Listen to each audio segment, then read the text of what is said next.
Le Grand Matin Sud Radio, 7h-10h, Jacques Cardoz. 7h10, soyez les bienvenus sur l'antenne de Sud Radio dans le Grand Matin. C'est vrai qu'on respire un petit peu ce matin. Vous avez peut-être mieux dormi, mais les organismes sont fatigués. Et en particulier ceux qui ont plus de 65 ans et qui souffrent. Alors malheureusement, une surmortalité est à prévoir après les premiers chiffres qui sont tombés. C'est à la une, 7h11. On est avec le président de SOS Médecins, Dr Philippe Parranque. Bonjour, Dr Philippe Parranque.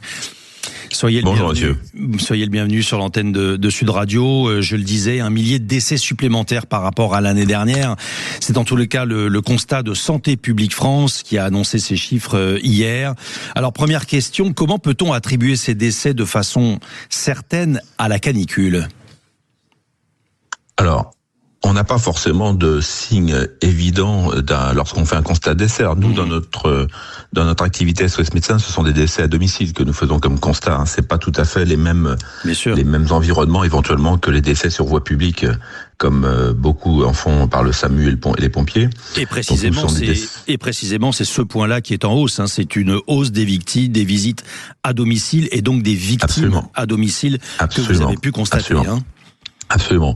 Bon, mais on arrive dans des environnements qui sont quand même avec des patients qui sont dans un état de fragilité qui était déjà décrit ou connu et qui sont pour beaucoup d'ailleurs, pour nous, des découvertes au réveil le matin, puisqu'on a des pics qui sont des constats de décès qui sont faits le matin, et nous sommes arrivés avec des pics très importants hier, ce qui était un peu prévisible d'ailleurs, mais puisqu'on est arrivé à 3,5 fois le taux habituel de constat de décès que nous avons fait dans la journée d'hier sur un panel de 15 départements au niveau national. Pourquoi, docteur Philippe Parranque, pourquoi prévisible hier en particulier ?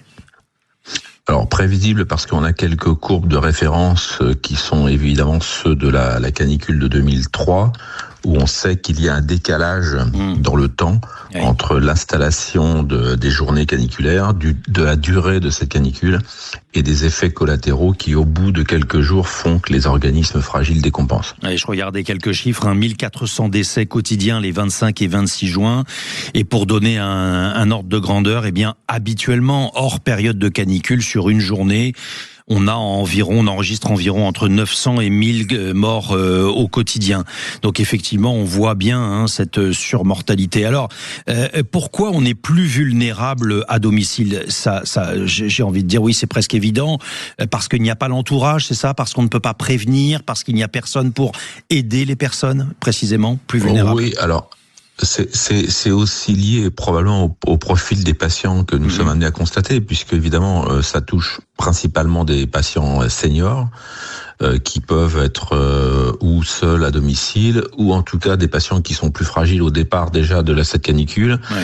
Qui n'ont pas eu suffisamment d'hydratation peut-être, mais c'est surtout le fait que on a chez ces patients-là, des gens qui sortent moins que la population générale, et donc c'est pas les mêmes profils d'âge que l'on va éventuellement rencontrer sur la voie publique. Oui, et on peut le comprendre. Ce sont les mêmes conséquences. Et on peut le comprendre qu'ils ne soient pas sortis ces derniers jours, malheureusement, parce que franchement, c'était pas très agréable de sortir dehors, c'était même presque pire.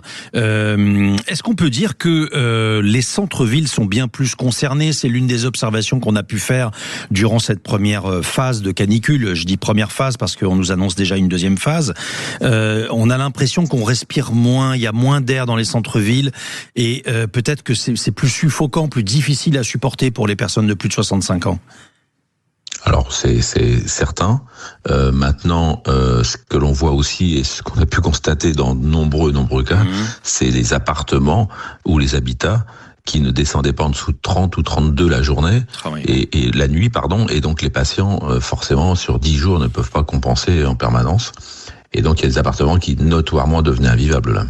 Docteur Philippe Parranque, président de SOS Médecins, on fait le point avec vous ce matin sur les chiffres de la surmortalité, donc annoncés hier, avec ce chiffre impressionnant, habituellement entre 900 et 1000 morts par jour, mais les chiffres du 25 et du 26 juin ont été terribles, 1400 décès. Alors, nous sommes précisément lundi matin et beaucoup d'aides à domicile vont revenir s'occuper des patients.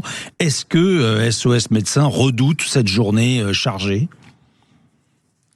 Alors, probablement, comme souvent les lundis pour nous, l'activité des lundis est une journée qui est généralement chargée.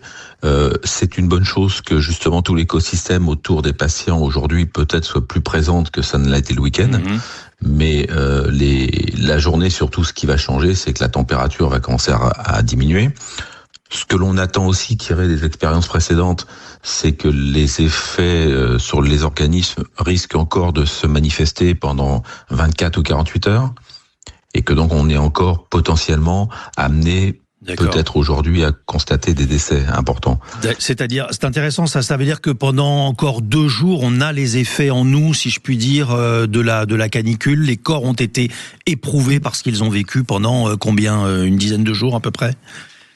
Alors, l'organisme va être éprouvé le temps de effectivement retrouver un équilibre, et plus on était fragile au départ, plus ça va s'aggraver, mais c'est aussi le fait que les appartements vont pas tout de suite être mis à température, et que le déficit qu'il y a pu y avoir chez certaines personnes qui sont très fatiguées peut encore se décompenser sur les 24 ou 48 heures à venir. En tout cas, ce sont les chiffres que nous avions eu en 2003. Ouais. Est-ce que cet épisode vous inquiète pour l'avenir ? J'imagine que d'ores et déjà, vous commencez à tirer un bilan et vous vous dites comment on va devoir s'organiser pour les prochains épisodes. Est-ce que ça vous inquiète ? Forcément, ça nous inquiète parce qu'on s'aperçoit que les infrastructures ne sont pas tout à fait au niveau. Et puis, c'est pas simplement une question d'infrastructure, parce qu'on voit bien que c'est les infrastructures de chacun, les habitats, qui sont pas adaptés à ça. Et puis, ce dont on a manqué probablement, mais ça demande une organisation anticipée, ce sont des lieux de récupération. Et ça commence à se mettre en place là maintenant, mais c'est un petit peu tard. On a vu quelques initiatives en effet. Est-ce que ça pourrait faire partie des appels que vous pourriez lancer justement, qu'il y ait un peu plus de lieux de respiration ? Je sais pas très bien comment il faut les appeler, mais ces endroits où effectivement la température peut baisser et où les plus anciens peuvent être pris en charge aussi, même ponctuellement. Alors, je ne sais pas encore comment on les appellera. Effectivement, il va sans doute y avoir un terme qui va sortir pour ça, mais idéalement, je dirais que pour le profil d'un certain nombre de patients, majoritairement d'ailleurs, et qui sont ces patients seniors fragiles, idéalement, ce serait de pouvoir avoir accès à du matériel rapide, qui est pas très coûteux, mais qui serait de pouvoir installer dans leur environnement pour pouvoir climatiser, parce que évidemment, ces points de rafraîchissement sont une bonne chose, mais encore faut-il pouvoir déplacer les patients facilement. Ce qui n'est pas toujours facile, et encore moins quand ils sont dans l'état de fragilité dont on a pu être témoin. Et un des problèmes que nous avons eu, c'était, on voit les urgences qui sont embolisées, mais le problème, c'est qu'on a eu un certain nombre de patients que nous avons été obligés d'orienter vers les urgences, alors que médicalement, peut-être que leur situation ne le justifiait pas encore, sauf qu'on savait parfaitement que leur environnement faisait que c'était plus du tout compatible avec le maintien à domicile. Docteur Philippe Parang, président de SOS Médecins, on fait le point avec vous ce matin sur Sud Radio face à cette surmortalité et probablement des chiffres qui vont nous être annoncés dans la semaine, puisqu'on voit bien les observations quotidiennes. C'est ma dernière question. Vous manquez de praticiens à SOS Médecins. Comment allez-vous faire pour gérer tout cela ? Ou bien est-ce que déjà vous avez anticipé ? Alors, on essaye de renforcer nos plannings. Vous savez, la spécificité de SOS Médecins, c'est d'être des structures agiles. Et donc, on essaye, en fonction des besoins et de la situation, de mobiliser le plus possible de nos médecins quand ils sont disponibles. Mais c'est sûr qu'on arrive dans une période estivale, et comme dans tous les services, il y a quelques médecins qui vont être en vacances.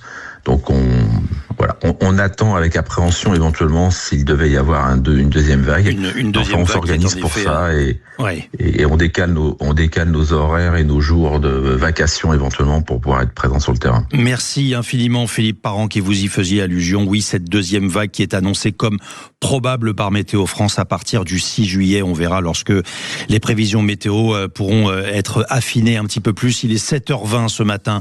Soyez les bienvenus sur l'antenne de Sud Radio.